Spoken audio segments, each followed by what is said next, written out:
Bonjour à tous et bienvenue dans ce nouvel apérouti. Donc je suis Mathieu du blog Atelier Passion du Bois. Et Olivier du blog Hollywood Creations. Alors aujourd'hui, le thème de cet apérouti, ça va être les outils pour l'assemblage. Alors ce n'est pas exclusivement de l'électroportatif, puisqu'on a aussi quelques éléments, enfin entre guillemets, un petit peu plus manuels. Et on va vous présenter tout ça aujourd'hui. Mais d'abord... l'apéro. Alors aujourd'hui... Qu'est-ce que tu nous proposes, Mathieu? Ce sera un petit rhum. Un petit rhum arrangé? Non, un vieux rhum. Un vieux rhum. Je te propose de commencer en même temps par présenter un petit peu... Par un rhum, je pense. Par les outils qu'on va vous présenter aujourd'hui. Tu commences par les manuels?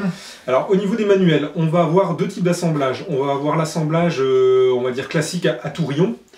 Un deuxième assemblage qui est fait, alors soit avec le kit Craig qui est le plus réputé, mais les assemblages de type pocket hole, comme disent les Américains. Et ensuite on va avoir... assemblage par lamelle et assemblage par domino. Voilà. Comme d'habitude, on va commencer par finalement notre démarche d'achat ou d'acquisition de ces différents éléments. Je vais te laisser commencer. Ok, bah donc moi j'ai commencé par une lamelleuse il y a à peu près 10 ans.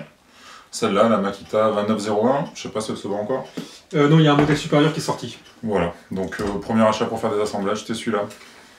Et dans la lignée, moi j'avais pu essayer la lamelleuse d'olive et mon premier besoin étant essentiellement du panotage, donc la réalisation de panneaux pour les différentes tables basses que j'ai pu réaliser au départ. Je suis parti également sur ce type d'outils. C'est un peu l'achat que tout le monde Voilà, fait, je c'est pense. vraiment, donc là pour le coup on est sur une machine qui est aux alentours de 300 €. Et puis après vous achetez donc voilà, les petites lamelles à côté, ça vaut pas si cher que ça, je crois que ça doit être 20 € peut-être pour une boîte de 1000 ou 3000. Donc vous êtes assez tranquille pendant un petit bout de temps. Par la suite, moi j'ai eu Craig qui m'a offert donc le K4 si je dis pas de bêtises. Le K5 c'est le même modèle mais il existe des rallonges sur le côté. Non, sympathique. Donc, donc ça permet voilà, de faire des trous par pocket hole et on peut également finalement enlever cette partie-là, mais j'y viendrai un petit peu plus tard dans la présentation. On a aussi voilà, ce type d'éléments qu'on peut bloquer pour faire de l'assemblage par tourillon. On parlera ça vraiment très rapidement parce que c'est quelque chose qu'on n'utilise pas trop tous les deux. Non, pas du tout, et puis ensuite le dernier outil qu'on a acquis il y a plus ou moins il y a moins d'un an et à peu près en même temps. Donc la Domino 500, sachant que chez Festool il existe un modèle supérieur qui est la Domino XL. 700, ouais, 700, plus pour de la porte, enfin vraiment la menuiserie, voilà, de la grosse menuiserie, ouais. Quoi. Voilà, donc voilà un petit peu pour l'état des lieux. Et là pour le coup, la Domino, on est plutôt aux alentours quasiment des 1000 € quand on l'achète en pack complet avec un systénaire de domino et puis différents accessoires qui permettent de travailler sur des tasseaux, sur des pièces rondes et toutes ces choses-là. C'est le pack qui est intéressant à prendre, voilà. On y viendra juste après. Alors vous avez remarqué, j'ai vu que mon polo rose vous avait plu dans mon blog vidéo, donc ce soir c'est chemise rose. Et il est encore plus beau en vrai qu'en vidéo. Bon, allez. À la tienne. À la tienne, hein. À la vôtre. Alors très rapidement, alors ici c'est un guide de perçage, mais en gros vous allez comprendre l'idée rapidement, c'est que vous pouvez faire un assemblage par tourillon. Tourillon c'est vraiment les espèces de petits morceaux taqués en bois de forme cylindrique. Et en fait le concept il est simple, hein, c'est que vous allez avoir, si vous voulez assembler deux planches ensemble, vous allez prendre une planche, vous allez avoir une espèce de kit comme ça qui va venir se mettre en butée d'un côté ou de l'autre. Vous allez faire vos différents trous et ça va vous aider à venir percer droit avec votre perceuse régulièrement. Vous allez faire ça d'un côté et après vous allez devoir aligner vos tourillons et être sûr que tout soit en face. Autant vous dire que ça je l'ai pas du tout pratiqué et je le conseille pas du tout parce que c'est du dépannage on va dire. Voilà, c'est vraiment du dépannage et si vous voulez être sûr, aller sur un panneau d'1 mètre de long, d'aligner 10 tourillons, je vous souhaite bon courage. Parce que voilà, ce type de kit, c'est pas forcément d'une précision incroyable pour pouvoir tourillonner sur cette partie-là. Et chapeau à ceux qui arrivent à faire vraiment un truc super aligné, et ne serait-ce que rien que déjà pouvoir emboîter les deux bouts ensemble et que tous les tourillons soient l'un en face de l'autre. Donc voilà, on en parle très rapidement, mais sachez que ça existe. Je vois quand même un avantage à ça, c'est quand on est sur des petits tasseaux de faible épaisseur, donc le petit que celui-là, ça permet de venir mettre un tourillon en bout et faire un système quand même beaucoup plus solide que juste de coller ou visser le système. Ouais. Mais ça reste vraiment sur un usage très particulier. Okay. Donc voilà, donc je vais vous présenter là ce soir donc le kit Craig, donc le K4 de sa référence. Donc vous allez avoir voilà, cette pièce-là qui va vous permettre de quoi finalement? De pouvoir venir mettre, vous avez déjà des trous mais c'est parce que j'ai fait un exemple, donc de venir avec cette petite butée, venir verrouiller votre pièce, et de l'autre côté vous allez avoir le moyen de faire ces fameux pocket holes que vous allez retrouver juste ici après. Alors comment ça marche? En fait vous allez utiliser votre perceuse, vous allez avoir un fourré un peu spécifique, voilà, qui est vraiment une tête très fine au départ et ensuite qui se prolonge comme ça. Ce fourré, on va d'abord le régler au niveau de la butée. Alors pour ça c'est très simple. Vous voyez ici il y a des graduations sur les côtés, donc en fait on va venir mettre le fourré comme ça manuellement et en fonction de l'épaisseur du matériau qu'on va percer, on va venir régler en butée plus ou moins loin cette fameuse grosse rondelle qui vient serrer et qui permet de régler la profondeur. De la même manière, on va régler la profondeur ici. Donc là, je suis réglé quoi, pour du 19 mm, puisque là, j'ai du 18, parce qu'il n'y a pas toutes les valeurs. On est à 16, 19, et puis je crois qu'après, on passe à 22. Donc vous prenez généralement le cran en dessous s'il n'y a pas votre valeur existante. Je verrouille la position. Donc là, je l'ai fait déjà le travail tout à l'heure, mais donc vous imaginez que j'ai ma pièce ici, qu'avec ma perceuse, je viens percer ces fameux trous directement. Donc j'ai 3 positions qui me permettent de faire, par exemple, quand j'ai juste un tasseau, de venir faire directement les 2 pré-trous sans modifier la position de ma pièce. Et après, voilà, on imagine que je veux faire, je sais pas, une caisse en bois carré. Donc là, j'ai pris vraiment 2 exemples. Donc une fois que j'ai ces 3 trous, en fait, vous allez utiliser une pince qui a une forme un petit peu spéciale. Il y a un côté un petit peu cylindrique qui va permettre de rentrer dans les trous qui ont été faits, et le côté plat en dessous va venir permettre de bloquer la pièce. Ce qui vous permet ensuite d'utiliser les embouts qui sont fournis, alors c'est des embouts carrés spécifiques qui sont fournis avec, et qui va venir vous permettre de visser la fameuse vis pour bloquer cet assemblage. Alors pour les vis, il y a des kits qui sont vendus avec différentes épaisseurs. Et ces épaisseurs sont définies, voilà, vous voyez j'ai imprimé la petite feuille de papier avec la correspondance des tailles du système anglo-saxon pour avoir vraiment la taille de vis qui va bien par rapport à l'épaisseur du matériel utilisé. En gros tu es lié aux vis Craig, tu ne prends que ça avec. On peut utiliser des vis classiques si on arrive à retrouver des embouts un petit peu plus... des crucis par exemple, le kit, Worldcraft fait aussi un kit de type là, il a des vis plus classiques. Mais globalement, ces empreintes carrées sont plutôt pas mal. Donc voilà, avec ce système sont fournis 2 embouts, donc un plutôt long et un plutôt court, quand on est vraiment à l'intérieur et qu'on est un petit peu coincé et pris de recul, donc ça c'est pas mal. Et vendu en option ce petit outillage qui permet aisément, en fait, sur votre perceuse de ne pas devoir changer tous les 30 secondes, et vous allez pouvoir passer de votre forêt pour percer votre pocket hole à le système pour pouvoir venir serrer les vis. Donc ça c'est plutôt pratique et ça je vous conseille finalement de l'acheter en option. Ça peut être utilisable pour les embouts de vissage normaux, ça non? Ça peut être utilisable aussi pour les usages normaux, puisque on a derrière un pan hexa sur la partie perçage. Donc voilà un petit peu pour le système d'assemblage. Ça permet donc de faire de l'assemblage à la perpendiculaire, également en panneau, mais c'est pas son domaine de prédilection. Pour le coup, quand on fait du panneau, on a la pince ici qui est fournie avec, puisque l'autre n'est pas fournie dans le kit. Celle-là, donc quand j'ai vraiment 2 pièces que je veux mettre à plat côte à côte, je viens serrer comme ça et ça me permet derrière d'être sûr d'être bien aligné. Donc ça, ce système de pince est plutôt sympa. Quoi d'autre? Avec le kit est vendu une espèce de système pour l'aspiration qui vient se clipser ici. Et là, pour le coup, c'est super efficace. Quand vous mettrez votre aspi là-dessus, il n'y a vraiment aucun problème de bourrage des copeaux qui peuvent ici se retrouver vraiment contre le bois. Donc quand on ne l'utilise pas, par contre, on est embêté un petit peu par rapport à ça, mais dès qu'on utilise le système d'aspiration, c'est vraiment nickel. Ça me fait penser que cette pince qui sert pour assembler 2 morceaux à plat, sert également pour venir maintenir le système K4 sur un établi. Donc par exemple, si vous l'avez sur votre planche pour être sûr qu'il ne bouge pas, vous venez le serrer derrière et puis vous pouvez le verrouiller comme ça sur le sol. J'ai vu pas mal de personnes qui vissaient ça sur une planche, se faisaient juste 2 petites cales de chaque côté correspondant à l'épaisseur du kit, et pour pouvoir derrière venir mettre des gros panneaux pour être sûr qu'ils ne soient pas en ballottage à gauche à droite mais viennent reposer globalement de chaque côté. Donc voilà, donc ce kit c'est quand même hyper pratique. Ça n'empêche que pour ces assemblages comme ça, je préfère ajouter de la colle. Ça permet d'être plus solide. Après, si vous regardez une vidéo notamment de Mathias Vandel qui a fait tout un test de résistance sur des assemblages qui étaient faits plutôt tonneau mortaise classique versus ces assemblages-là, ça tient pas forcément beaucoup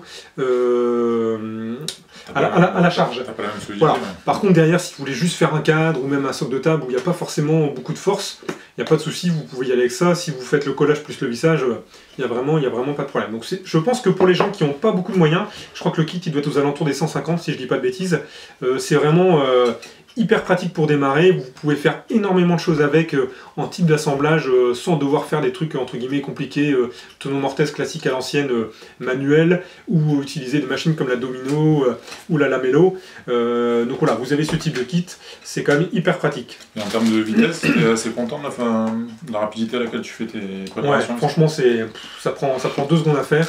Vous n'avez même pas besoin de faire de traçage, puisque de toute façon, ces parties-là, vous vous arrangez pour qu'elles soient cachées, soit sous le meuble, soit par le dessus, soit par l'intérieur. Et vous pouvez également acheter voilà, des petits morceaux de bois qui viennent se rentrer complètement dans les trous, que vous venez après ensuite couper à fleur pour masquer cet aspect-là. Ou vous bouchez directement la pâte à bois, c'est aussi possible. Mais dans tous les cas, on arrive toujours à faire ce système-là, plus ou moins caché dans les systèmes. Donc c'est quand même plutôt pratique. Et je m'en sers de moins en moins depuis que j'ai la Domino et la Lamello. Mais ça m'a bien rendu service. Et par exemple, je ne sais pas si on voit un petit peu derrière, mais mes cartes à roulettes qui me servent pour ma raboteuse et puis ma défonceuse sous table ont été faits avec ce type d'assemblage. Et puis ça n'a pas bougé, ça tient très bien. En petit bonus, dans ce kit est également vendu juste un truc unitaire qui est pas mal quand on doit faire du truc, par exemple on doit réparer une étagère qui s'est cassée la gueule dans votre cuisine, vous venez fixer ça directement avec votre pince, hop, et puis vous venez de la même manière, repercer ici avec ce système là, et vous remettez votre vis directement sans devoir démonter toute votre étagère, donc ça peut être sympathique. Donc voilà, donc ce kit est vraiment intéressant. Et je vous dis, la seule différence qu'il y a avec le K5, c'est que le K5 a ses rallonges sur les côtés et un système un petit peu mieux foutu pour la prise de maintien des pièces. Parce qu'ici, on a en fait une petite tige filetée qu'il faut venir bouger, régler. Si c'est un petit peu trop souple, il faut regarder, la bouger. Donc voilà, ça c'est peut-être le truc qui est peut-être le moins évident. Mais quand vous faites, je sais pas, on va dire une caisse où j'ai 4 côtés assemblés, finalement les 4 ont la même épaisseur, donc vous le réglez une fois puis vous êtes tranquille. Donc c'est quand même plutôt bien foutu. Ce système là de petites bagues, ça se règle hyper facilement. Et puis on a donc les dimensions, donc on a du 12, du 19, du 16, pardon, 12, 16, 19, 22, 25, 28, 35 et 38 mm. Donc ça laisse quand même une bonne marge pour travailler derrière sur les épaisseurs classiques de CP, d'OSB ou de médium. Donc moi ce que je vois comme inconvénient, c'est que en fait ça c'est propriétaire. C'est que il faut avoir une mèche Craig. Donc il n'y a pas le choix des armes là-dessus. Et en fait, je pense que c'est le seul inconvénient du système, c'est cet aspect propriétaire, ouais, et idem pour les vis, quoi. Je pense que ça doit valoir 5 ou 10 € de racheter un truc comme ça. Bah, c'est pas dans ça, c'est que casse, si tu la casses, tu le trouves pas forcément facilement en grande surface de bricolage. Ah, pas dans nos grandes surfaces ici en France. Voilà. C'est quitte on le trouve pas mal sur internet, mais c'est sûr que si vous allez à Laurent Merlin ou à Casto, vous n'allez pas trouver ce genre de choses. Voilà, donc il faut être vigilant, il ne faut pas bricoler un dimanche, quoi. Parce que c'est une marque américaine, si je dis pas de bêtises, et qui est plutôt bien réputée, en tout cas de sa solidité par rapport à ça. Donc maintenant, on va vous parler d'une lamelleuse, donc en l'occurrence une Makita 3901. Là, on commence à rentrer dans quelque chose de plus sérieux niveau assemblage. Donc en gros, une lamelleuse, c'est quoi finalement? C'est une disqueuse, on va dire. C'est un corps de disqueuse. On va faire très simple, si j'y arrive. Voilà, donc en gros, c'est sur un corps de disqueuse dans lequel est venu se greffer un disque à ranurer. En général, c'est une épaisseur de 4 mm. Et donc clairement, en fait, si on voit le disque sortir, voilà, ça va venir usiner avec une forme d'arc de cercle. Et le but de cette forme, c'est finalement sur vos lamelles, d'une partie du bois de venir faire la moitié de cette lamelle, et dans votre autre partie, l'autre pour faire l'intéressant. Donc les lamelles sont disponibles en 3 tailles. Il y a la taille qui s'appelle la taille 20. Ouais. Donc c'est la plus grosse. Donc pour des panneaux, dès que l'épaisseur le permet en fait de la pièce, c'est ce qui va conditionner le choix de la lamelle.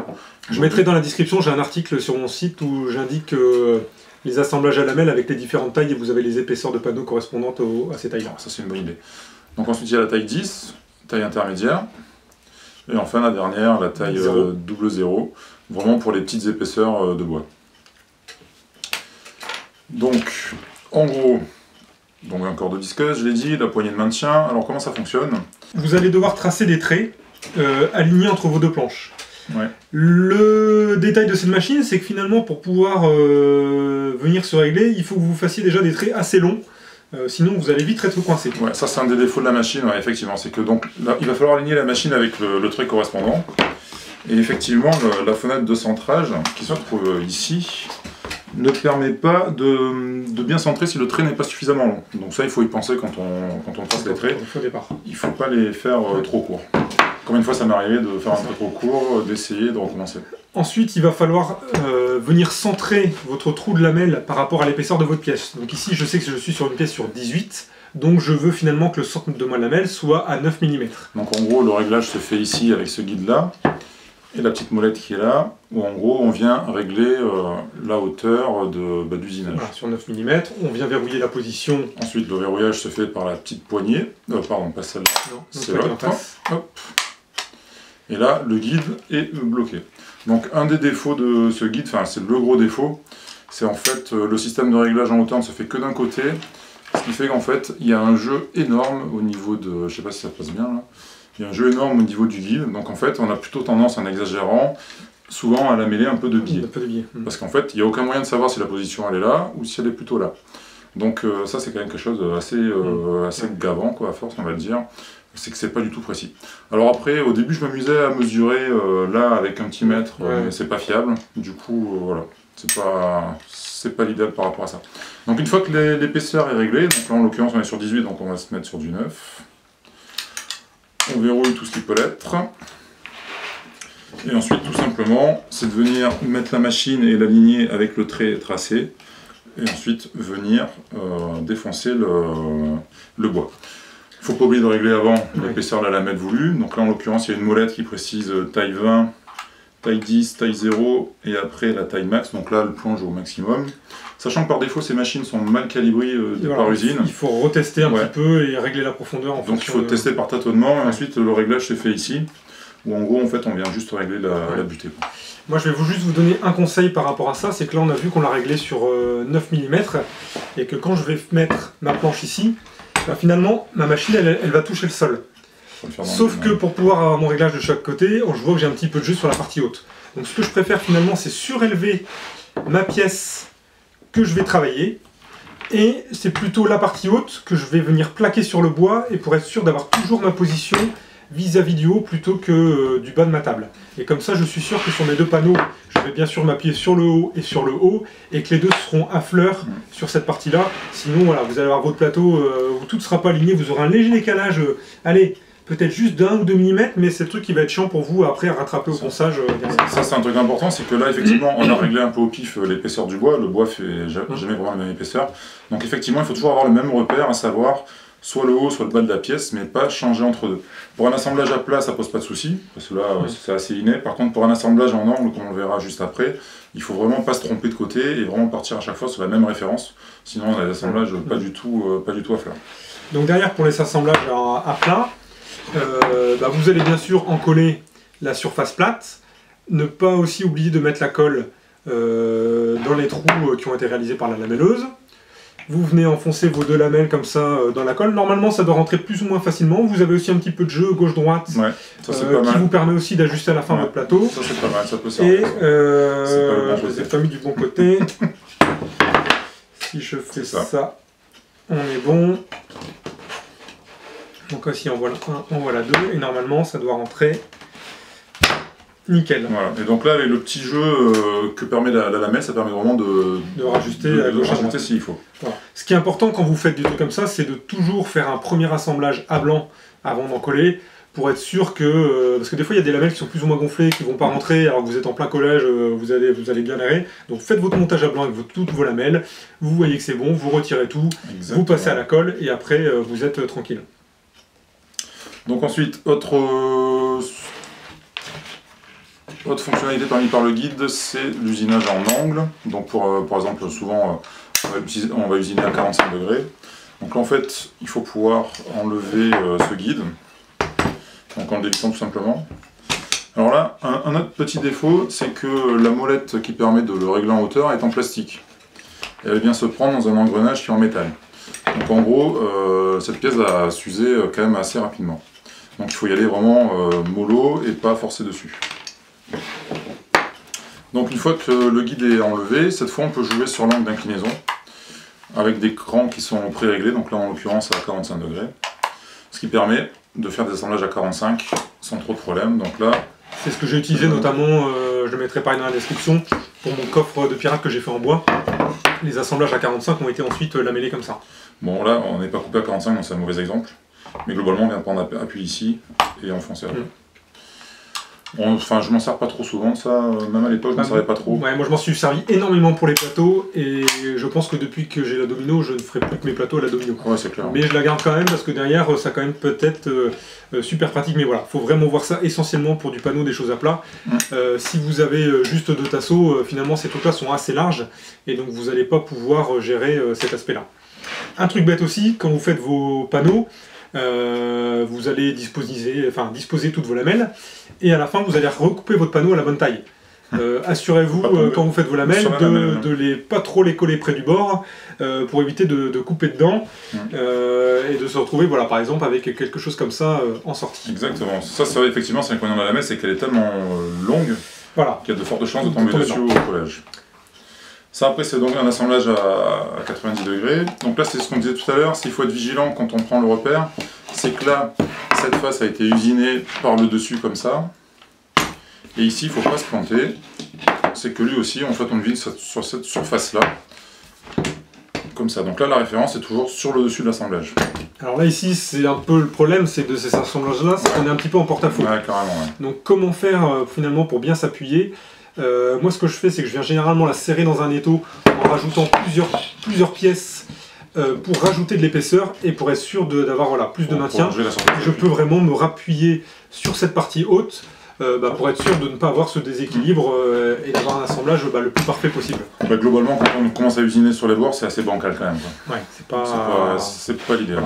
Par contre pour du panneau c'est vraiment son domaine de prédilection.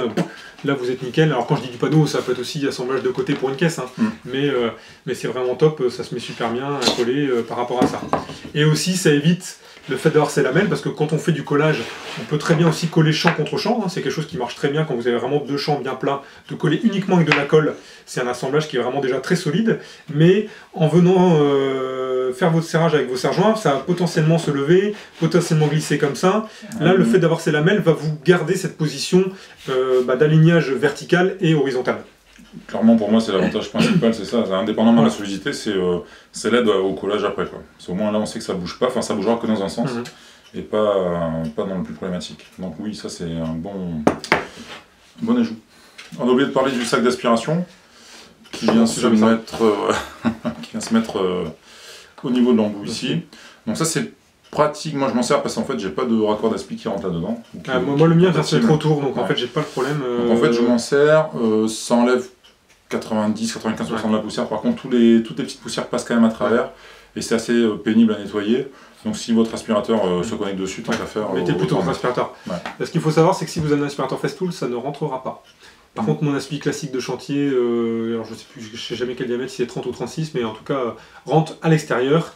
Et avec ça, vous avez vraiment zéro poussière, vous pouvez faire ça dans votre salon, il n'y a aucun souci. Après sinon la solution c'est avec un vieux doigt de gant Mappa, enfin pour pas citer la marque, où tu jointes les deux, mais bon c'est un peu bancal quoi. Une capote non, pendant qu'il c'est pas pratique.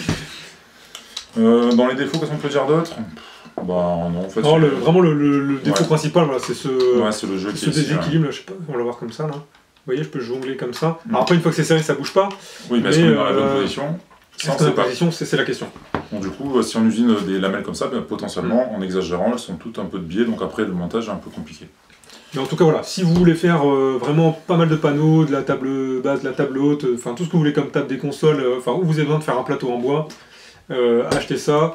Ça vous fait un bon truc pour démarrer et pas mal d'assemblage. C'est un bon rapport qualité-prix au final, c'est pas trop cher et ça rend service. Voilà, par contre avec ça, vous ne pourrez pas faire d'assemblage, on va dire, sur la structure d'un meuble ou sur un châssis de... je sais pas si on le voit là, juste derrière, peut-être si tu te décales un petit peu, de ma perceuse colonne. Voilà, ce type de châssis comme ça, vous ne pourrez pas le faire avec des lamelles, ça n'ira pas. Ça rentre pas assez en profondeur. Voilà. Bon, on en arrive au clou du spectacle. Une des machines les plus vendues par Festool et je pense qu'elle n'a pas volé son succès. Tout à fait. Donc en gros, c'est depuis qu'on l'a acheté, tu m'as si j'ai une bêtise, hein, on n'utilise plus que ça maintenant. Donc tous les systèmes qu'on vous a montré avant, on s'en sert plus beaucoup, même plus du tout. Donc c'est la Domino 500 de chez Festool. Donc là en l'occurrence elle est avec le kit plus il me semble, ouais. la totale.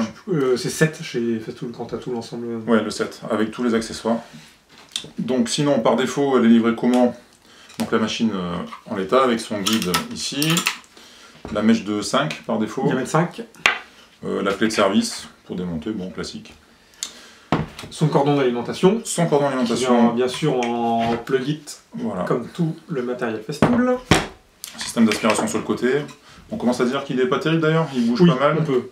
Donc en gros quand on vient plugger le tuyau d'aspi là-dessus, surtout après pour l'enlever, c'est pas très rigide, ça bouge un peu et on a un peu peur de le casser. Regardez là, il n'est pas en un morceau, il est en plusieurs, en espèce de coque plastique qui vient au-dessus. Ouais. Donc quand on veut enlever le tuyau, on a tendance à faire gauche-droite comme ça et ça bouge énormément et je pense que je vais finir par le péter.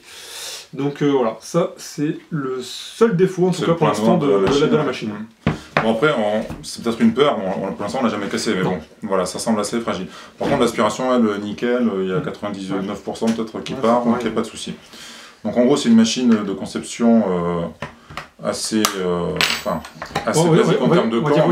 C'est finalement un peu le même concept de la lamelle, sauf qu'à la place d'avoir une lame on va dire ronde circulaire, on a une fraise qui vient faire un battement oscillant. Un des défauts justement. Donc ça en fait, voilà, elle s'extrait comme ça pour pouvoir changer la fraise qui est disponible de taille 5 jusqu'à 10. 5, 6... 4, ça démarre à 4, 5, 6, 8, 10. 4, 5, 6, 8 et 10. Voilà, ils vendent après des petits coffrets. Ça on verra dans la partie 7, vous pouvez comme ça changer. Pour moi c'est obligatoire de l'avoir ce coffret, oui. Parce que tu changes forcément. En fait, l'épaisseur de la mèche va dépendre de l'épaisseur du bois qu'on a raccordé. Donc en gros il faut compter un tiers. Donc pour un bois de 15 d'épaisseur, il faut partir sur un domino de 5. Donc on a vite fait d'arriver à un bois de 30 par exemple, et là en l'occurrence il faut la mèche de 10 pour faire un tiers de 30. Donc ce kit de mèche supplémentaire est pour moi est obligatoire. Donc après la machine vient se remettre très simplement dans son support. Donc un des défauts que je trouve c'est que la par-dessous en fait, cette partie est mobile lorsque la machine est en route, elle va osciller, et il y a moyen quand même de mettre le doigt dessus, moi ça m'est déjà arrivé, de toucher cette partie-là. Alors je pense pas qu'il y ait moyen de se bloquer le doigt, mais quelque part d'avoir une partie mobile qui n'est pas protégée, selon comment on prend la machine, si par exemple on la prend un peu trop comme ça, c'est pas censé arriver. Si tu la prends pas par la poignée, là on n'y peut rien quoi, au moment. Ça dépend, moi je sais que ça m'est déjà arrivé sans forcément mettre les doigts, mais de frôler, de me dire que ça bouge, c'est quand même dangereux. Normalement vous la tenez, on va dire souvent par de la poignée de devant, et puis derrière. Moi je sais que ça m'est déjà arrivé. Mais enfin par principe d'avoir une partie mobile qui a l'air libre comme ça, voilà, c'est un peu dangereux. Qu'est-ce qu'on peut dire de plus? Qu'est-ce qu'on fait comme réglage? Voilà, donc on a mis au départ notre fourré de 5. Ouais. Donc comme on prend le fourré de 5, ça veut dire qu'on doit régler l'épaisseur du bois. L'épaisseur du bois. Donc là, contrairement à la lamézeuse, l'épaisseur qu'on va sélectionner ici, c'est pas l'épaisseur, c'est pas la hauteur de perçage, c'est l'épaisseur du bois. C'est ça, donc moi si j'ai un bois de 18... Voilà, donc si tu as un bois de 18, on va présélectionner, alors 18 n'existe pas, il y a 16, 20, 22, 25, 28, 36, 40. Donc là, il faut sélectionner la valeur la plus proche. Donc si tu es sur 18, on va sélectionner soit 16, soit 20. Ouais, donc plutôt 20. C'est comme tu veux. Donc ça... On se met 20. Donc là, on vient derrière pouvoir maintenant descendre cette partie-là, puisque je fais du panneau. Donc là, tu as verrouillé l'angle ici. Ici, je verrouille la hauteur. La hauteur. Et là, on est bon. Par contre, du coup, comme on n'est pas exactement sur la taille de la planche, le domino va être légèrement décalé. Donc pareil, il faut toujours garder la même surface de référence. Et se baser par la position haute. Donc dans ces cas-là, vous relevez un petit peu votre planche, on se met là, et derrière, on va visser la position haute. Donc là, un gros avantage par rapport à la MLS, c'est la poignée qui est ici, qui permet vraiment une bonne prise et de bien appuyer dessus. Et après, du coup, il n'y a plus qu'à enfoncer légèrement par l'arrière et ça se fait tout seul. Voilà. Donc vraiment, toute la force est à mettre là-dessus pour avoir une bonne surface de référence. Dans les réglages, on a choisi le diamètre, mais en fonction du diamètre, on a plusieurs longueurs de domino possibles. Vous voyez ici les différentes longueurs.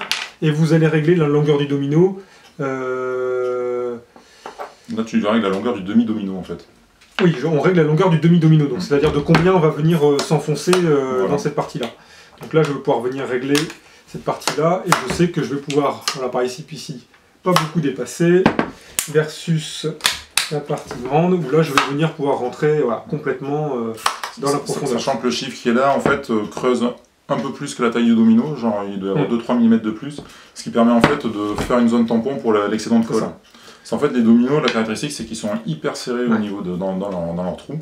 Donc en fait, s'il y a légèrement trop de colle, alors la colle, c'est prévu d'éliminer par les petites stries qui sont ici, mais on a vite fait de trop en mettre. Donc en fait, le fait d'avoir un domino trop creusé permet justement d'absorber l'excédent de colle. Donc on a vu, donc, par rapport à nos dominos, donc, enfin, par rapport à l'épaisseur de notre matériau, on a choisi un domino.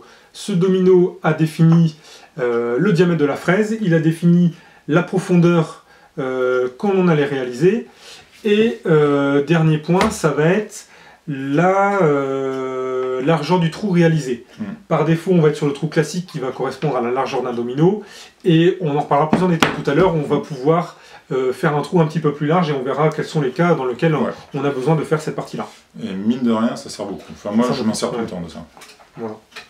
On passe On va passer aux différents accessoires maintenant qui sont vendus dans la partie 7. Ou peut-être juste avant ça, un exemple classique, non, c'est bon sur cette partie-là. Donc vous voyez ici, tout à l'heure on a dû faire des traits à peu près de 15 cm de long pour la lamelleuse. Ici j'ai besoin de faire vraiment un trait minuscule. Par contre il faut que ce trait soit précis. C'est-à-dire si vous faites ça avec un marqueur, votre trait est tellement large que finalement vous allez perdre l'intérêt de la précision de la machine. La machine est vraiment... Parce que là, en fait, voilà, c'est ça, il y a une espèce de mire sur un morceau de plexiglas qui permet vraiment de centrer, mais très très précisément, c'est au quart de millimètre. Donc là-dessus, c'est hyper important de faire un trait vraiment plus fin et de vraiment de bien le respecter au niveau de l'usinage, sinon vous allez vous retrouver avec un décalage au niveau des pièces. Parce que là, contrairement aux lamelles, il n'y a pas de jeu latéral, il n'y a aucun jeu nulle part. Donc le trou qui a été réalisé est le suivant. Je vais réaliser le même de l'autre côté et je vais pouvoir mettre mon domino. Et ici derrière, voilà, ça va rentrer comme ça. Et je suis voilà, impeccable ici au niveau de l'alignement. Il n'y a pas de désafleur. On est à fleur, on est tranquille. L'intérêt, donc, c'est de pouvoir travailler sur des bois qui sont voilà, plus fins, où finalement ma lamelle serait venue dépasser de chaque côté. Et ça permet également de travailler sur... J'avais pas un domino qui traîne quelque part, ici. Sur du tasseau, si on veut travailler sur la longueur. Alors soit, idéalement, vous faites un assemblage, qu'on s'appelle à mi-bois, c'est-à-dire que vous allez creuser d'un côté ici et sur la partie haute pour venir l'assembler comme ça et au final être sur la même hauteur. Ou vous avez ce type d'assemblage qui va me permettre de les mettre en face à face. Et là, ici, d'avoir, encore une fois, mon tasseau aligné sur une grande longueur tranquillement. Donc en gros, là, le principe pour le calcul, c'est toujours le même. C'est qu'il faut toujours qu'il y ait à peu près un tiers de dispo, enfin, un tiers avant le domino, un tiers après. Voilà, ce qui n'est pas le cas ici pour la démo. Hein, c'est juste pour la démo, mais alors on n'est pas loin finalement. Donc en gros, c'est ça. Le principe, c'est on garde toujours à peu près la distance d'un domino avant, pendant et après. On peut profiter justement de cette partie-là pour montrer le premier accessoire qui vient se fixer sur la semelle. Sur la semelle ici. Je vais me charger. Donc ça, c'est un système qui permet d'usiner sur du bois debout en fait, sur des tasseaux. Comme c'est des neufs, il est un peu dur à rentrer. Voilà. Donc ensuite, la pièce vient se solidariser avec les petites pattes métalliques ici, côté, pour vraiment bien le fixer. Hop. Voilà, une fois que la semelle est en place, cette fois, elle permet de placer. Vous allez régler ensuite par ces deux molettes l'écartement, on va dire, qui se trouve ici. Et l'intérêt, c'est quand vous allez avoir X tasseaux à faire et que vous voulez être sûr d'être toujours centré sur cette partie-là, vous voyez, mon tasseau va venir hop, se rentrer ici et je ne peux pas bouger gauche-droite. Je suis vraiment serré et je suis sûr que mon trou sera réalisé toujours au même endroit. Pour moi, c'est plus une question de sécurité aussi, parce que sans ce guide-là, quand tu te retrouves à devoir usiner comme ça, c'est vraiment pas pratique. Là, tu perds en surface d'appui ici. Donc du coup, tu as plus de chances de bouger un petit peu. Là, au moins, c'est hyper sécurisant. Ça maintient bien. Alors, après, moi, souvent, je travaille sur ma MFT, donc j'utilise ce qu'on appelle les bench dogs, et je viens mettre mon bois embouté dessus pour ensuite venir à ma machine Et simplement, voilà. Parce que là, tu es sur un bois assez large, mais tu peux travailler sur un bois beaucoup plus petit. Tout à fait. Et du coup, il y a encore moins de surface d'appui. Donc ça, effectivement, pour des usinages à répétition, c'est hyper pratique, ça va super vite. Alors après, le système de réglage, il se fait un côté de l'autre. Ici, on a les indications ici. C'est pas super précis pour savoir vraiment si on est au milieu. Donc il faut toujours garder la même surface de référence et toujours faire les usinages pareils, histoire de ne pas avoir de décalage. Une fois que c'est réglé, après ça va tout seul. L'important finalement que si mon domino il est 1 mm de plus à gauche qu'à droite, c'est pas grave du moment qu'il a le même écart sur la pièce qui va venir s'emboîter. Donc voilà, cet accessoire est vraiment, pour moi, il est indispensable. Pour les tassons, en fait, il permet de compenser tout ce que fait pas la lamelleuse, à savoir d'usiner des pièces de faible épaisseur. Donc ça, pour moi, c'est un must-have. Si vous avez un tasseau de 18 par 18 dans lequel vous allez mettre un tout petit domino comme ça, il n'y a pas de souci, vous prenez là-dessus. 18, ça passe. Il y a quand même une limitation dans laquelle, là, il n'y a plus que le tourillon qui peut aller. Je pense qu'il faut au moins du 20-25, je pense, en largeur. Non, après, sur la notice Festool, vous allez retrouver cette partie-là. Mais il y a quand même une taille forcément minimale pour ça. En parlant de la notice Festool, c'est de la même manière que la Capex ou d'autres éléments Festool, vous avez un guide un petit peu plus avancé que vous pouvez retrouver en anglais. Je ne suis pas sûr qu'il soit en français. Sur le site directement. Et puis c'est le supplémentaire voilà, c'est le guide supplémentaire qui va vous permettre de refaire, En général, on a quand même super bien réglé au départ, mais éventuellement de raffiner les réglages et de vérifier la précision initiale. Quand la domino sort d'usine, normalement, il faut au moins la vérifier et pourquoi pas la régler. Notamment ici, le réglage des petites butées dont on va parler après, et le réglage de la mire ici qui permet de centrer l'usinage. Pour avoir fait les tests, moi c'était nickel, ça m'a bien arrangé. La mienne également, ouais. Donc du coup, départ usine, elle est plutôt pas mal réglée, contrairement à d'autres. Alors, un autre, c'est pas un accessoire, mais en tout cas, truc super utile, c'est ces petits tétons là, comme ça, noirs, qui permettent de venir se mettre la pièce en butée. Par exemple, moi sur mon meuble pour ma perceuse à colonne, je me suis servi de ce système-là, finalement j'ai fait aucun traçage. J'avais mes tasseaux, je venais toujours me mettre en butée du côté gauche ou du côté droit, je savais où j'étais. Et je venais derrière faire mon trou là avec mon foret. Et derrière, j'avais 0 traçage à faire, donc ça c'est quand même plutôt hyper pratique. Ouais, si on veut, par exemple, aligner ces deux tasseaux, on vient se mettre en butée gauche sur cette partie-là, en butée droite sur cette partie-là, et c'est notamment ce qu'on disait tout à l'heure, c'est important d'assurer le réglage de la machine au départ. Et comme ça, on est sûr qu'on est bien centré, et on a zéro désaffleur de chaque côté. Et c'est clair, ce que tu dis, effectivement, c'est sans mesure, c'est que grâce à ces butées, quand on est sur des faibles longueurs, on peut vraiment tout faire sans tracer, clairement. Et comme on dit, moins on trace, plus on est précis. Exactement, moins on mesure, mieux c'est en menuiserie. Donc là, tout à l'heure, on a vu aussi qu'on pouvait donc régler l'épaisseur de la pièce à usiner par rapport au guide pré-réglé ici. En fait, il y a juste un système de palier qui va jouer sur l'épaisseur de la hauteur du guide ici. Par contre, on peut aussi faire un réglage manuel grâce à la petite indication qui est là, ou quand on ait des pièces d'épaisseur vraiment très particulières. Une fois que l'épaisseur est réglée, on la verrouille ici. Alors l'avantage par rapport à la lamelle qu'on a vu tout à l'heure, c'est que là, le guide, il est vraiment rigide, et il n'y a pas de jeu à ce niveau-là. Donc on sait qu'il n'y a pas de problème d'éclairage et que le guide il est vraiment droit par rapport à la fraise de sortie. On a parlé du système de butée tout à l'heure. Donc dans la version 7, vous avez ces deux espèces de petites réglettes. C'est des espèces de petites réglettes, effectivement. Donc une pour la droite, une pour la gauche. Donc en gros, toujours pareil, on part sur la petite butée qui est ici. Par contre, cette pièce-là, qui va venir se greffer sur la domino, je vous montrerai après, elle permet, grâce au téton de positionnement qui est ici, donc de régler l'écart que l'on veut entre les différents dominos, et donc après de faire du fraisage à répétition. C'est qu'en gros, on usine un trou, on usine un trou, et après on va venir placer le téton dans le trou, et du coup on arrive à avoir pouvoir dupliquer les trous, encore une fois sans mesurer. Si on imagine, vous avez un gros panneau comme ça que vous voulez assembler sur 2 mètres de long, en fait vous allez faire potentiellement le trait pour le premier trou, ou alors simplement utiliser la butée, ça peut être juste, j'utilise ma butée de gauche, je fais mon premier trou, et ensuite, Suite à ce réglage-là, je vais venir mettre ce petit téton qui dépasse dans le trou qui a été fait initialement, et au fur et à mesure, je vais venir me décaler, alors que ce soit de la gauche ou de la droite grâce aux deux accessoires, et de garder toujours ce même écart, encore une fois, sans remesurer. Ouais. Et à partir du moment où vous êtes bon sur votre premier, vous allez aligner comme ça jusqu'au bout l'ensemble des trous qui va vous permettre derrière de mettre vos dominos pour finir votre panneau. Donc ça c'est parfait pour les longues, ouais, pour les grandes longueurs. Quoi. En plus ça se met en place très très facilement et très très rapidement. Et ça s'enlève aussi rapidement. Voilà, exactement, encore plus vite même, sur la semelle. Donc ça c'était pour les coupes, pour les grandes tailles. Maintenant on fait sur les parties cylindriques. Ouais, on peut faire cette partie-là. Donc on a vu tout à l'heure qu'on avait un accessoire là, pour travailler sur les tasseaux à répétition et pour être sûr qu'on soit bien embuté. Il existe le même type d'accessoire pour on va dire pas les gros tourillons, mais en tout cas les pièces de forme cylindrique. Donc de la même manière, on imagine deux pièces comme ça que je veux vouloir abouter les unes aux autres. Donc je vais utiliser par exemple un petit domino qui va se trouver comme ça, voire un ou deux sur des pièces un petit peu plus grosses que ça. Et voilà, mon truc cylindrique va pouvoir venir se mettre là-dedans embuté, et je vais pouvoir venir faire mon perçage sans zigzaguer de chaque côté, sans aucune retenue. Donc là en l'occurrence lui il est un peu petit, il y a du jeu. Voilà, normalement c'est vraiment pour des plus grosses sections. Ça soit un peu plus gros. Mais ça permet donc du coup d'abouter des pièces cylindriques. Alors cylindriques ou éventuellement avec des pièces un petit peu biscornues sur lesquelles on va pouvoir se caler d'un côté, parce que j'ai l'impression qu'on est quand même un petit peu à 45, potentiellement. Je crois.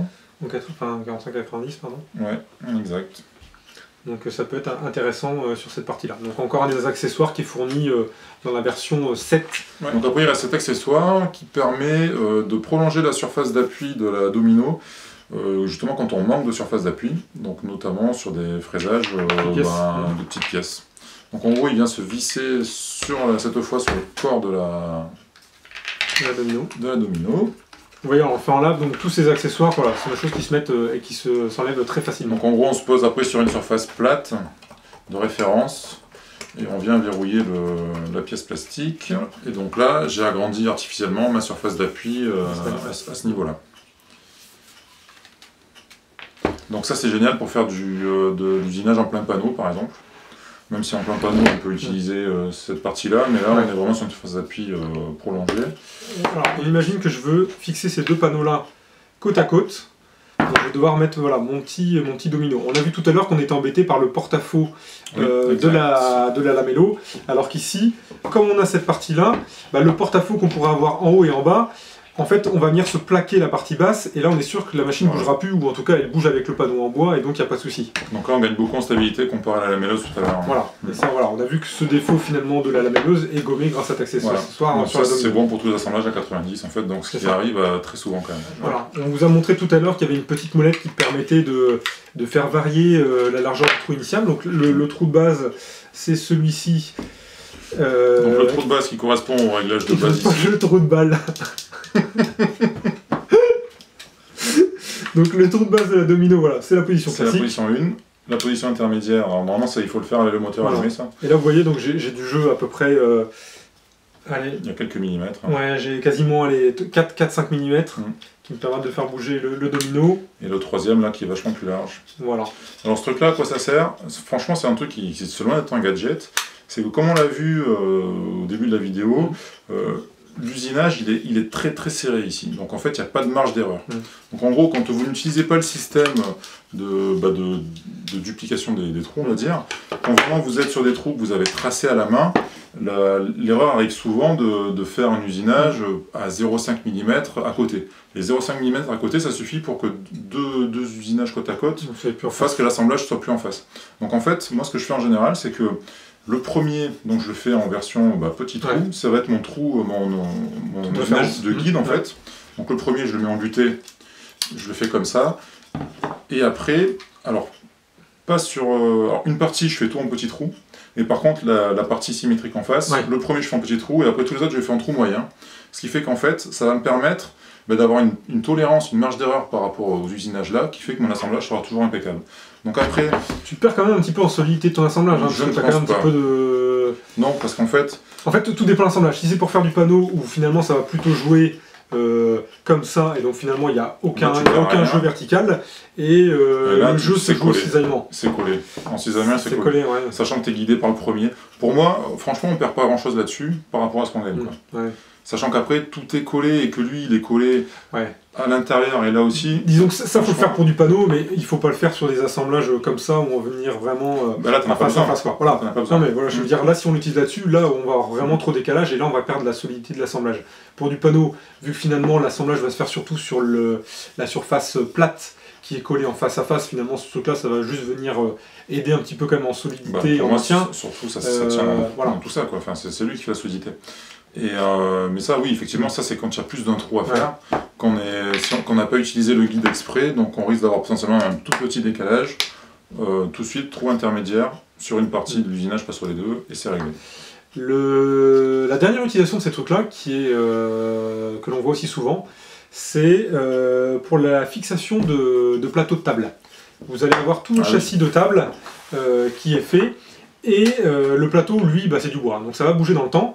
Et pour éviter qu'il bouge et qu'il se démonte dans tous les sens, en fait, pour accrocher votre panneau sur votre ensemble de 4 pieds, voilà, avec son pourtour classique, vous allez venir faire ces trous-là. Vous allez réaliser une pièce comme si vous allez avoir un assemblage à mi-bois. Vous imaginez cette pièce-là, mais en beaucoup plus petit, sur lequel vous allez creuser un petit encart. Cette partie-là va être vissée. Allez, je vais le faire comme ça. Hein. T'es parti dans un truc Voilà, de fou. Là. voilà, un truc de fou. Donc là, c'est le plateau. Vous avez potentiellement votre petit téton qui va être comme ça en dessous.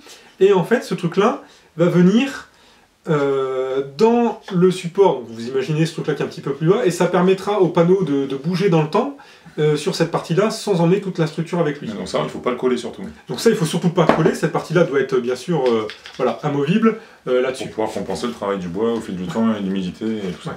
D'ailleurs, en parlant du collage, on a vu tout à l'heure qu'au niveau des lamelles, on venait mettre de la colle dans tous les trous. Là, c'est exactement de la même manière, donc il faut venir encoller cette partie-là. Il y a, je sais plus la personne que tu adores qui faisait plein de trucs festool.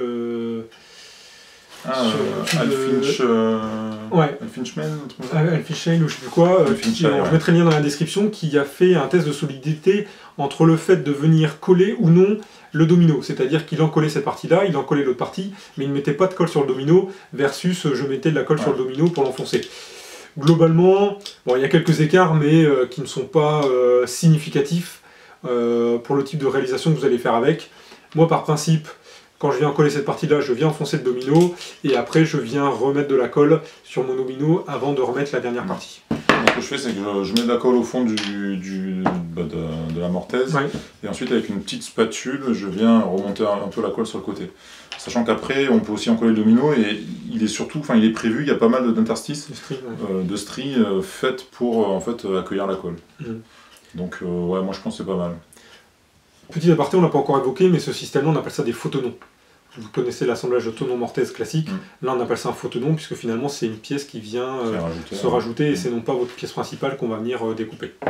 Alors, il faut savoir aussi que donc, Festool vend ça. Ça peut vite coûter cher à fleur. Donc ça se trouve, voilà, soit en paquet, voilà, comme ça existe dans toutes les tailles, et vous pouvez acheter le systener complet, où vous pouvez ranger derrière ça c'est dans la version 7 aussi, je crois. Voilà, c'est dans la version 7. Super pratique aussi, parce que ça permet toujours d'avoir ça à la main. Donc les dominos sont vendus par sachet, ils sont vendus aussi par longueur de 1 ou 2 mètres, il me semble. Oui, ils existent en grande longueur que vous coupez finalement à fonction, parce que sur la domino XL, vous avez des tailles qui sont beaucoup plus grandes. Ça va jusqu'à 14 et vous allez pouvoir comme ça gérer cette partie-là. Et aussi, il y en a pas mal qui les usinent. Alors après, voilà, il faut avoir une bonne précision au niveau de l'épaisseur et tout. Mais je pense que là, l'économie est substantielle quand on les usine. Mais ça, c'est quand même du boulot. Il y a, pour le coup, Jay Bates qui avait fait le calcul de l'achat versus l'achat du bois et le temps à passer à le faire, et au final c'était plus rentable de les acheter, vu l'écart et le temps qu'on passe. Mais disons que je pense qu'une fois que tu as trouvé les réglages pour les usiner, t'en fais 10 000 coups. Donc voilà, donc ceux-là, les dominos sont en hêtre, ils existent aussi en cipo. Pour les assemblages extérieurs, je pense, si je dis pas de bêtises. Voilà, mais souvent, pour l'intérieur, le hêtre c'est parfait. Et encore une fois, le petit détail Festool, vous allez retrouver ici la couleur jaune pour référencer que c'est le diamètre 6, et vous retrouvez moi dans ma boîte pareil, le petit emplacement jaune pour dire que c'est le diamètre 6, et voilà, chaque diamètre a sa couleur, et on arrive comme ça à répertorier facilement ces dominos et éviter de se tromper dans ces réglages. C'est tout bête, mais voilà, ça a le mérite d'être là, et au moins c'est clair sur toute cette partie-là. Je crois qu'on a fait un bon petit tour. Ouais. Même je pense qu'on a même terminé. Donc globalement, voilà, super content de cette machine. Ouais. Toute la question finalement quand on l'achète, c'est est-ce qu'on prend la 500 ou est-ce qu'on prend la 700 et comme on l'a dit tout à l'heure, la 700 est quand même plus grosse, plus lourde et plus faite pour des assemblages, on va dire plus gros, donc vraiment tout ce qui est menuiserie, porte-fenêtre ou des choses comme ça. Et pour de l'assemblage maison, alors c'est quasiment les petits... Alors après, j'ai plus en tête à combien ça commence. Voilà. Ça c'est les plus gros dominos qu'on puisse mettre, donc c'est du diamètre 10 et ça va en longueur 50. Ouais. Donc ça c'est les plus gros dominos qu'on peut utiliser avec la domino 500. Donc ça c'est du 50 et sur la 700 on va jusqu'à 140 en longueur, donc c'est quand même du gros domino. Et ça monte à quoi? À 12 ou 14 en épaisseur je crois, il me semble. Ouais, je sais plus. Donc en gros il y a un domaine dans lequel les deux dominos se rejoignent, un peu au milieu de leur capacité. Par contre, il y a un truc intéressant, bon, alors la 700 est beaucoup plus grosse, mais ils vendent en fait un système, alors c'est pas Festool qui le propose, donc je pense pas que Festool le supporte, mais ils vendent un arbre qui permet d'adapter les fraises de la 500 sur la 700. Parce qu'en fait, la 700 par défaut ne prend pas les petites fraises de 4 et 5, je ne sais pas combien elles commencent, mais c'est peut-être à 6 ou 8, à vérifier. Et voilà, donc du coup, pour ceux qui hésitent et qui se disent, bah, c'est un budget quand même énorme, la 500 ou la 700, il y a moyen d'acheter cet arbre et de pouvoir mettre les fraises de la 500 dessus. Mais il faut savoir que la 700 est vraiment énorme, donc pour usiner des petites pièces de bois, à mon avis, ça ne doit pas être évident non plus, quoi. Et si je dis pas de bêtises, je vous le mettrai en bas de la vidéo si jamais c'est le cas, le réglage ici qui se fait par rapport à l'épaisseur du bois où on a des positions prédéfinies, sur la XL c'est un truc variable où on peut régler directement, et il n'y a pas de présélection. Donc vous allez pouvoir plus facilement faire les différentes épaisseurs. Il y a plein de différences avec la 700, on va peut-être pas trop en parler là parce qu'on va se fourrer les pieds, les pieds dans le tapis. Donc du coup, je sais que pour la profondeur aussi, il y a un système où tu peux pré-régler deux profondeurs différentes, il me semble. Il y a quand même pas mal de différences avec la 700, on voit qu'ils ont quand même amélioré pas mal de, enfin entre guillemets, les petits défauts de la 500. Mais pour moi, ça reste quand même deux machines bien différentes au niveau d'utilisation, quoi. Celle-là est assez polyvalente pour ce qu'on fait en petite menuiserie, petit mobilier. Et c'est marrant, c'est qu'on voit aussi, voilà, c'est vraiment on va dire le modèle phare de la marque, dans le sens où on a beaucoup de gens qui, si vous regardez des vidéos d'Américains sur YouTube, qui sont contre Festool, machin, etc. Oui, c'est cher, mais quand ils en ont qu'un chez eux, c'est la Festool Domino. C'est le cas notamment de Direstock. Bon, vous allez voir un petit changement de vidéo, mais on a dû changer d'appareil en cours de route. Une batterie. Donc rapidement, je disais que Jimmy Diresta avait la Festool Domino chez lui alors qu'il n'avait rien en Festool. C'est le cas également de J-Bates. Donc on voit quand même que voilà, c'est un outil qui est plutôt phare dans la marque, parce que même les réticents par rapport au prix Festool, etc., achètent quand même cet outil qui est vraiment, on va dire, indispensable dans le cadre de la création de faux tenons de manière rapide et efficace. De son côté, il a aussi dérivé un petit peu l'outil, et plutôt que de finalement creuser ses mortaises dans la partie cachée, c'est faire un assemblage comme ça en bois, venir creuser la mortaise de ce côté-là et venir enficher des dominos par la suite. Ça permet de garder un petit aspect visuel où on voit la tranche du domino qui va sortir de ce côté-là, et ça peut être intéressant, on va dire visuellement, par exemple pour des tiroirs sur les côtés, plutôt que d'avoir un assemblage à queue d'aronde, voilà, vous avez des petites tranches de dominos sur les côtés, ça peut être aussi un petit peu sympathique. Et plus près de nous, donc en France, il y a Boris Bolland qui a un peu utilisé le domino dans une vocation esthétique. En gros, pour son tabouret à 4 pieds, en fait, il a légèrement décalé les assemblages des 4 parties du tabouret pour laisser apparaître en fait le domino, ce qui aère le tabouret d'un point de vue visuel, quoi. C'est ça. Tu mettras le lien en description. Ouais. On a fini avec la domino. Alors on a vu les différents outils, on a vu la démarche des achats au départ. Ouais. Encore une fois, demain, qu'est-ce que vous devez acheter si vous voulez faire des assemblages? Je vais faire simple. Si vous avez vraiment un budget ultra léger, prenez-vous un kit Craig. Oui. Vous allez pouvoir faire énormément de choses. C'est quand même plutôt solide, c'est plutôt efficace, c'est pas mal. Si vous devez faire que du panotage, vous vous embêtez pas, vous prenez, si vous voulez, un cran au-dessus, la lamelleuse, ce sera très bien. Si par contre, vous devez commencer à faire des assemblages plus compliqués, ou en tout cas avec des pièces plus fines sur des tasseaux, ou vraiment des structures de meubles, là il n'y a pas photo, c'est la domino, ou alors vous partez à la main version Franck de Créolinium avec votre scie japonaise, votre ciseau à bois, votre petit rabot. Franck, dédicace, hein. Voilà. T'aimes bien l'alcool, je pense toi aussi. Et vous faites vos tenons et vos mortaises à l'ancienne, et vous mettrez un petit peu plus de temps qu'avec les faux tenons, mais ça vous coûtera moins cher puisque ce sera 100% de l'huile de coude. Ouais, ça prendra plus de temps par contre. Ça prendra plus de temps.